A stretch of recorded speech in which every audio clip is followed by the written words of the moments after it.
여러분 안녕하십니까. 고종환 TV, 그러니까 부동산 애널리스트 TV라고 하죠.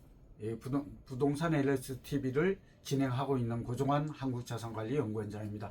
오늘 정말 오래간만에 뵙습니다. 제가 자주 했어야 되는데 이유가 있습니다. 최근에 제가 YTN과 손잡고 YTN 고종환 TV를 출범한 지 2달째가 됐거든요. 반응이 꽤 좋습니다.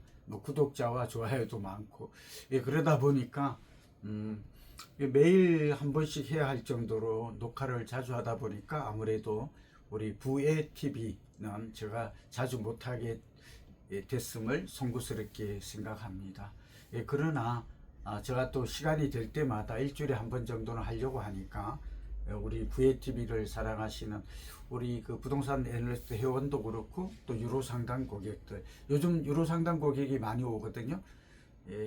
그래서 이런 분들이나 또 제가 강의도 부동 TV조선 TV나 해외 국내 이런 쪽에 강연도 꽤 있기 때문에 여러분들 제가 좀 일정에 그런 부분을 양해해 주시고, 어쨌든 기회가 되면 YTN 고종환 TV 오시면 VTV에서 못다 했던 말들 하루에 한 번씩 나가고 있기 때문에 여러분에게 큰 도움이 될 것으로, 그러니까 솔루션이 중요하잖아요. 꼭 유로 상담 오지 않으셔도 오시면 더 깊이 있고 확실한 해법을 찾겠지만 여러분이 고민하는 문제를 해결하는 데는 큰 성과 도움이 될 것으로 보입니다.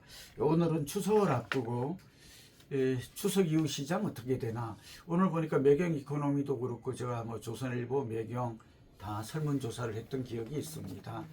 그런 내용을 가지고 하나 하고, 지금이라도 그러면 서울과 수도권은 집 사야 되나, 또 충청권을 비롯해서 부산, 울산, 광주, 대전, 대구 이런 지역들 이 질문이 쏟아지고 있습니다. 집은 언제쯤 사야 하나, 이런 거에 대한 답을 드리고, 또 추석 이후에는 정책이 나올 것 같습니다.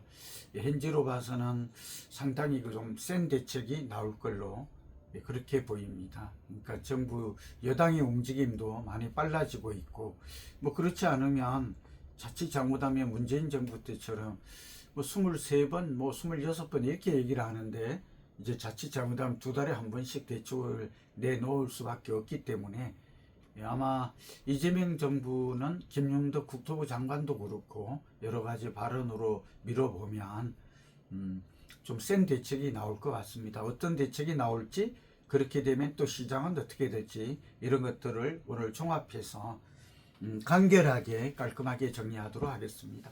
추석 이후 부동산 시장의 전망입니다. 우선 결론부터 말하면 집값 상승세는 지속될 것 같고 또 확산될 것 같습니다. 그러니까 강남과 우리가 용산 규제 지역이라고 그럴게요.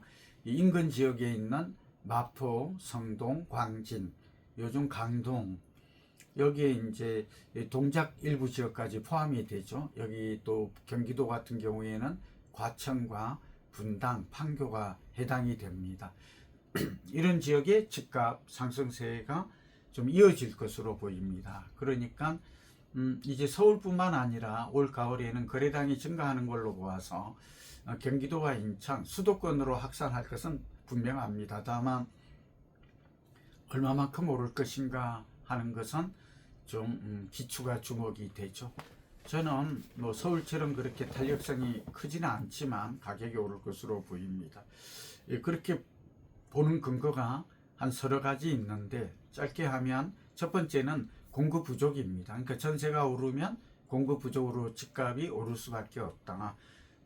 그리고 현재 재고 물량도 부족하지만 문제는 앞으로 입주 예정인 물량들, 그러니까 인허가, 착공, 분양, 입주 물량이 한 3, 4년 동안 추정치가 나오는데 한 30-40% 줄어들 것 같습니다. 이거는 수도권과 지방봉이 공통적입니다. 그러니까 지방도 이제 집값이 오른다면 공급 부족이 이유가 되고, 두 번째는 금리 인하입니다. 금리가 내리면 당연히 집값은 오릅니다. 그리고 금리가 내리면 유동성이 증가합니다. 금리가 내리면 결국 은행으로부터 돈을 빌려서 부동산에 투자하려고 하는 사람들이 주식도 마찬가지고 늘어나게 된다는 거죠. 그리고 한국은행은 재정 확대도 그렇고 유동성이 증가합니다. 그러니까 금리가 집값에 미치는 영향력은 26%다. 유동성까지 합하면 40 내지 50%가 됩니다. 그러니까 집값이 오를 이유는 공급 부족, 금리 인하, 유동성. 세 번째가 오히려 저는 물가 상승을 봅니다. 그러니까 물가 상승률이 지금은 전체는 2.1로 낮아졌지만 이게 물가가 가라앉지, 그렇게 되면 결국은 자산의 가치는 오르고 돈의 가치는 떨어집니다. 여기다가 한 가지 더 붙으면 환율 불안에다가 저는 해외 부동산 동향을 꼭 강조합니다. 자꾸 우물 안의 개구리로 보는 얼치기들이 자꾸 우리 경제만 보는데요. 집값도 주식, 금리와 마찬가지로 글로벌 동저화 현상이 뚜렷합니다. 오늘 이것만 아셔도 저와 함께 하게 한 차별적인, 다른 사람에게 들을 수 없는 그 이유가 됩니다. 그러니까 우리는 주식만 다우지수와 이런 데 연동되어서 움직인다고 생각하지만 그렇지 않다는 거죠. 그런데 집값이 가장 많이 오르는 곳이 지금 미국하고 일본, 그 다음에 싱가포르, 대만도 많이 오릅니다. 제가 늘 미국은 세계의 경제 엔진이니까 당연히 봐야 되고요. 그러니까 이제 집값과 월세 가격도 전세는 우리만 있으니까요. 싱가포르 많이 오르고 있고, 그 다음에 일본도 2년 전부터 꽤 오르고 있습니다. 도쿄의 도심권을 중심으로 말이죠. 그러니까 집값이 내리는 나라는 현재 제가 파악한 바로는 그 유럽하고 중국밖에 없습니다. 근데 중국도 이제 거의 하락세가 멈춘다, 이런 기사들이 떠 있거든요. 주식은 꽤 많이 이미 올랐고요. 그래서 드리고 싶은 말씀이 글로벌 동조화 현상을 감안하면 또 여기 집값 수준, 우리 서울과 집값이 비슷한 나라는 도쿄와 그 타이베이입니다. 요즘 이제 가오슝도 TSMC 때문에 오른다고 합니다. 그 다음에 서울 강남과 집값은 싱가포르가 하면 되는 것인데, 이 지역과 비교했을 때 서울의 가장 비싼 레미안 원베일리 반포동이죠. 이 집값이 뭐 34평이 74억, 이렇게 평당 한 2.2억 3억 정도 되는데, 뭐 이거보다 비싼 한 3억대의 비싼 하이엔드 주택 가격이 있어서 조금 더 강남은 좀 올라갈 여지가 있습니다. 싱가포르 같은 경우에는 한 5억짜리 정도도 있다고 그래요. 아주 최고고, 더 하이스트 앤드 베스트 유스라고 그러죠. 네, 그래서 이런 하이엔드 주택은 누구나 다 살기 좋아하고 최고 최상의 주택, 부자들이, 초부자들이 살고 있는 대체 불가능한 이런 것들은 이 가격을 비교해 보면 강남의 아파트도 가장 비싼 것과 비교했을 때 너무 비싸다, 뭐 이렇게만 보기가 좀 어려운 것 같습니다. 우리도 국민소득이 36,000불이 되었고 강남은 한 8만에서 9천, 싱가포르 9만 불이거든요. 이런 걸 생각하면 합리적인 좀 추정이 가능할 것 같습니다. 미국 얘기를 잠깐 할게요. 마이애미라고 아시죠? 뉴욕. 여기에 월세가 1년 새 51%가 폭등했답니다. 그러니까 미국도 기사가 떠 있습니다. 최근 기사를 보면 월세가 너무 올라서 뉴욕시도 그렇고 미국 당국도 긴급 조치를 검토하고 있답니다. 긴급 조치? 우리도 헌법에 가능하죠. 그러니까 경제적인 너무 심각할 정도로 이건 남의 일이 아닌 것 같아요. 뭐 자세한 얘기를 할 수가 있는데 기사도 있으니까 한번 보시고요. 뭐 예를 들면 여기 이제 기사에 따르면 리얼토닷컴이라는 데가 플로리다주의 마이애미, 포트 로데데일, 뭐 웨스트 팜비치 이런 쪽의 대도시가 지난 4월 임대료 중간값이 약 4,045달러로 1년 전보다 51% 폭등했다. 이런 얘기가 기사를 차지하고 있거든요. 근데 이런 것들은 미국의 대부분이 그렇답니다. 그러니까 정말 우리가 지금 전월세 가격이 많이 오르는 게 아니라 미국도 그렇다, 그렇게 우리는 알 수가 있는 거죠. 긴급 조치가 나와야 할 정도로, 그러니까 소득에서 차지하는 월세 비중이 34%를 넘어섰다. 30%가 한계점, 임계점이라고 볼 수가 있죠. 그래서 우리도 이제 여러분들도 전월세 사는 분은 나름대로 각자 도생이랄까, 정부만 믿을 수가 없고 자구책을 세워야 한다. 결국 내 집을 마련하는 게 좋고, 올 가을에는 뭐 서울뿐만 아니라 경기, 인천, 수용성이라든지 이런 지역도 좀 집값이 오를 가능성이 높으니까, 그리고 내년부터는 부산, 대구, 광 대도시도 내년 봄부터 오를 가능성이 높습니다. 본래 서울이 오르면 6개월 정도면 수도권으로 뭐 대부분이 수용성화 뭐 이런 지역이죠. 예, 그리고 이미 그런 현상을 보여주고 있다고 그랬잖아요. 지방은 한 1년 정도 시차가 있다. 그래서 올해 3월부터 오른 집값은 이제 작년에도 올랐지만 3월부터 오른 집값은 내년에는 좀 더 확실하게 뚜렷한 상승세를, 물론 이제 똘똘한 한 채를 찾아서 쏠림 현상, 지역별로 쏠림 현상, 새 아파트로의 쏠림 현상, 대단지로 쏠림 현상, 이제 한강변뷰가 나왔기 때문에 해양부죠, 리버뷰에서 오션뷰 이런 데로 또 천이 보이는 곳들 있죠. 이런 것들을 주목할 필요가 있을 것으로 생각이 됩니다. 추석 연휴 뒤에는 긴급조치에 가까운 정도로 이 정부가 이번에는 말 그대로 종합적이고 특별한 뭐 긴급조치에 가까울 정도로 저는 강한 대책이 나오기를 기대하고 나올 것으로 봅니다. 그게 안 나온다 그러면 정말 정부가 무책임하거나 시장의 대응 능력이 떨어지거나 과거에 노무현 문재인 정부 때처럼 이제 수없이 계속해서 그 시장의 엇박자를 놓는 규제 대책을 쏟아내는 것만이 그 방밖에 없을 것으로 보입니다. 그런 면에서 뭐 이재명 정부는 영리하니까 그렇게 바보 같은 짓을 하지 않을 걸로 보이고요. 나온다면 10월 23일 날 금리가 예고되어 있기 때문에 그 전에 나올 것 같습니다. 이번에 금리를 내릴지는 모릅니다만 9월 18일 미국이 금리를 내렸기 때문에 우리도 금리를 내릴 가능성이 많고, 미국이 한 두 차례 내린다고 하니까 우리도 10월하고 한 차례 정도 내리지 않을까, 그렇게 보는 사람들이 우세합니다.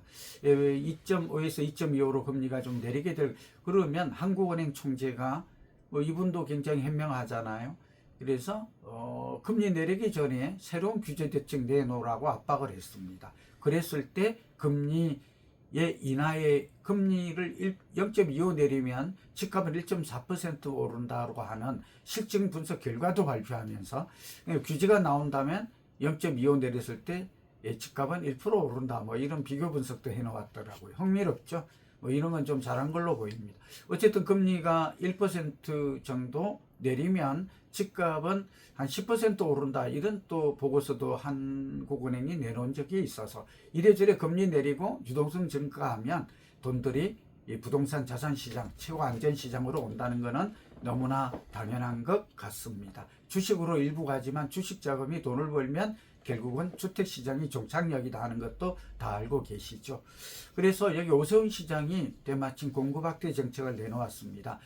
한강변에 약 19만 8천 20만 가구를 쏟아낸다고 그러고 31년까지 뭐 31만 가구 이렇게 얘기를 합니다. 상당히 의욕적이고 저는 잘한 걸로 보입니다. 근데 한 가지 문제가 있습니다. 서울시장의 이런 공약은 지난 제가 좀 따져보니까 2021년에도 공약에 보니까 공급을 말하자면 많이 늘리겠다고 했는데 실제로 보면, 그러니까 예를 들면 2021년도에 일주일 이내에 재개발 재건축 규제를 완전히 풀겠다, 그 다음에 30만 가구를 뭐 공급하겠다 이랬는데 이런 것들이 다 공연불이 되고 말았습니다. 그동안 공급 실적을 보면 4년 동안 얼마나 공급했습니까? 목표에 턱없이 미달하고 있거든요. 그런 측면에서 말만 하지 말고, 뭐 이 오세훈 시장은 정책 발표는 정말 많이 하거든요. 그런데 대표적인 예가 그 용산의 정비창 부지인데, 이거 벌써 지금 한다고 한 지가 그 전에 시장했을 때 2006년부터 했는데 아직도 첫 사업을 못 들고 있어요. 차라리 이런 지역을 국제 업무지구로 할 게 아니라 아파트 주상복합을, 굉장히 좋잖아요. 고급 주상복합을 지어서 이걸 비싸게 팔아서 여기에 나오는 돈을 가지고 임대 아파트를 짓는다든지, 이건 철도청 부지니까 국가하고 서울시가 손잡으면 할 수 있는데 뭐 그냥 그림만 굉장히 많이 나왔지 아무 한적이 실적이 없어요. 그러니까 말만 하지 말고 이제 선거 때가 되니까 또 이러는 것 같은데 행동으로 좀 보여주기 바라고요. 제가 할 수 있는 것들은 참 많습니다. 양재동의 화물터미널도 뭐 첨단 물류센터 이렇게 할 게 아니죠. 첨단 물류센터도 중요해요. 그러나 꼭 그게 양재동에 있어야 될 이유는 없죠. 이 주택이 더 훨씬 더 급선무다. 그 다음에 김윤덕 장관하고 얼마 전에 지코노미 한국경제가 주관하는 곳에서 다행히 만나서 두 분이 정책 공조를 하겠다고 합니다. 정말 잘한 것이죠. 그러니까 각각 따로 놀지 말고 이번에 정부가 긴급 조치에 가까운 그 대책을 내놓을 것. 두 번째는 이제는 어떻게 해야 돼요? 오세훈 서울시장도 주택 공급에 책임이 있으니까 손을 잡고 조합 대책, 말 그대로 전월세 시장을 안정하고 단기간에 공급도 좀 내놓는 그런 실효성 있는 대책이 나오기를 기대합니다. 여러분 오늘 여기서 마칩니다. 건강하시고 행복한 한가위 되십시오.